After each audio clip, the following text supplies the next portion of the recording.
Hello NRW heads, welcome back to another NRW video. That's right, Daven Estacado here with another video review for you guys. Today we're getting into The Empty Man, a horror movie based on the Boom Studio comics of the same name, released in 2020. But before I get into it, let's roll that trailer.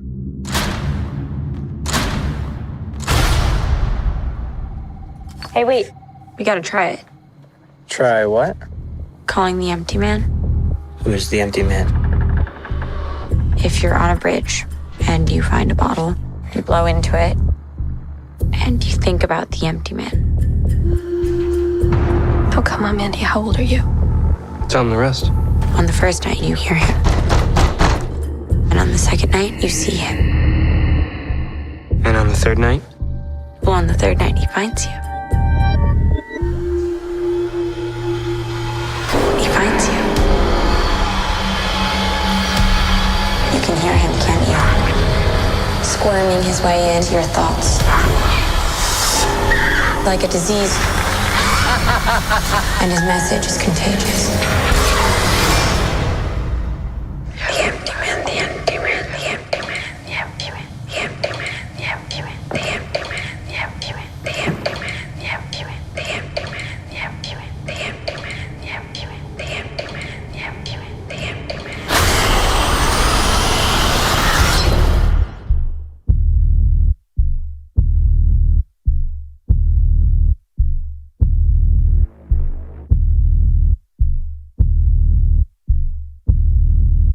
I don't know about you guys, but as I was watching the trailer, I was picking up a lot of different vibes from other movies that I saw that are in the same vein of that urban legend ghost story aspect. The Ring, Candyman, even as recently as Bye Bye Man, that have that same premise. But to be honest, I wasn't even aware that this movie even existed until my boy Kuya P brought it up to me when he asked me to do the review. So shout out to you, Kuya P. Thank you for your recommendation. So I had to do a little bit of research on the movie before going into it. Come to find out, this was actually shot in 2017, and due to delays, wasn't released until late October 2020.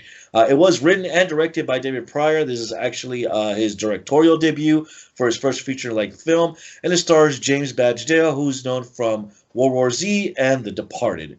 Like I said earlier, this is based on the Boom Studio comics of the same name, but it doesn't actually follow the actual story from the comic book.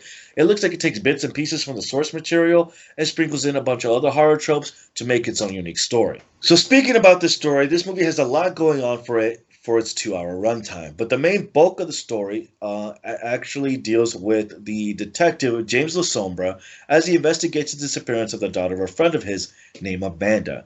As he goes looking for clues, he eventually finds out about the local urban legend that is the Empty Man. As he digs in deeper involving this urban legend, he ends up finding about a cult named the Pontifex Institute and tries to find in the connection between Amanda, this cult, their conspiracy with summoning the Empty Man, and his involvement there later on the end. Now, the main bulk of the mystery is the fact that he's investigating the disappearance of Amanda, which is intriguing enough, but it has its issues. And this is the first one. The first 20 minutes of the movie actually starts with a group of hikers in 1995 in Bhutan, when one of them, named Paul, falls down a cave and ends up in front of this creepy humanoid skeleton. As he gets rescued from one of his buddies, he's found in this catatonic state, and because there's a snowstorm brewing in, they had to seek shelter and find it fast. Well, conveniently, they're able to find this abandoned shack not far from their location, end up trying to spend the night, trying to see if they can find help or see if Paul improves. It looks like he seemingly does overnight, because he ends up waking up and then kind of whispering something into his girlfriend's ear. But the next morning, he's found sitting by himself, whispering to himself while holding a pipe. When the group finally reaches out to him, he kind of looks at his girlfriend, and that's when things start getting weird. She ends up getting in this weird dazed state and just kills the rest of the group before killing herself. Then the movie switches forward to 2018, where we, like I said, start up with the rest of the bulk of the movie. That is, deals with James LaSombra. That's where the movie starts losing me. And I had to get adjusted to these new characters, but the movie kind of continues down this different path of this mystery thriller. You started off with this kind of horror movie aspect, kind of eventually leading up into this mystery thriller, but it doesn't really set up what the Empty Man is, or what its intentions are, or how long it's been around. It kind of just jumps from one part of the movie to another. After reviewing, seeing the movie a couple times, I kind of understand a little bit what they were trying to go for, but for me, it didn't work that well. Like I said, it just picks up from different point of views. You think it's going to go one direction, you think it's going to go to another direction, but it's not as cohesively put together as well as other movies are. Like I said, the main movie does deal about this empty man figure, but the main thing that's brought up is the fact that as James is looking into the disappearance of Amanda, he does find Amanda's friends and finds out that there's this local legend about the empty man where if you go to Empty Bridge at night and blow into a bottle and think about the empty man or say the empty man's name, he appears to you. And just like the tropey other ghost stories, over the course of the next few days, you'll see these manifestations of him. The first night, you hear him. The second night, you see him. The third night, he pretty much gets to you.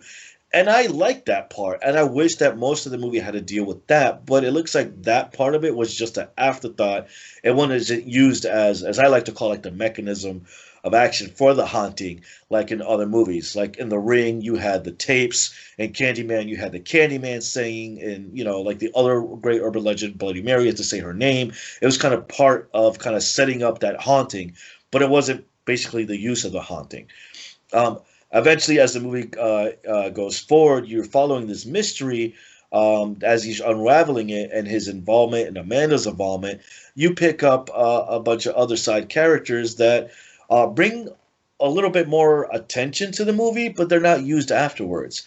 Case in point, there's this cult leader, Arthur Parsons, played by Stephen Root, who gives a lot of exposition, and that's mostly what the movie is a lot of exposition in between scary shots and creepy shots.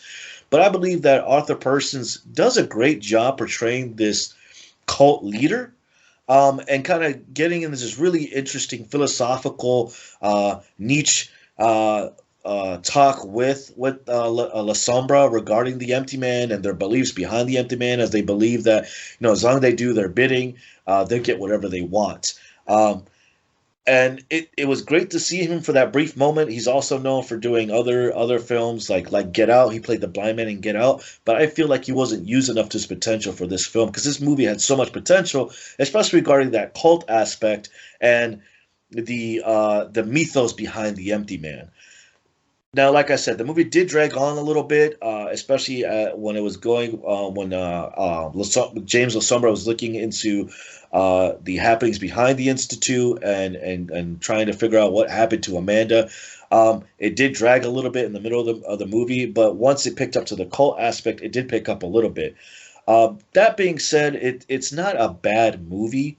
There were some highlights for me, one of them being Arthur Parsons' character, and there were some creepy elements to it. I did enjoy the fact that the two highlights of the film is, as James Lasombra is investigating, he finds into these tapes that were these prior manifestations that the Institute were using to try to summon the Empty Man into these new vessels. He finds these tapes, and the visuals were really creepy. It looked something out of the zombie movie Record. You get these green lighting, these glowing eyes. It was really creepy. I want to see what the rest of those tapes would have been, or what other failed experiments that they had would have been a great backstory as well.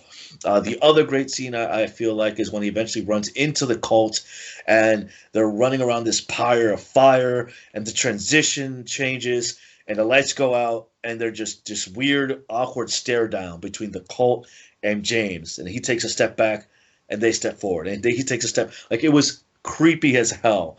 For me, I actually had the luck of actually watching this movie with surround sound.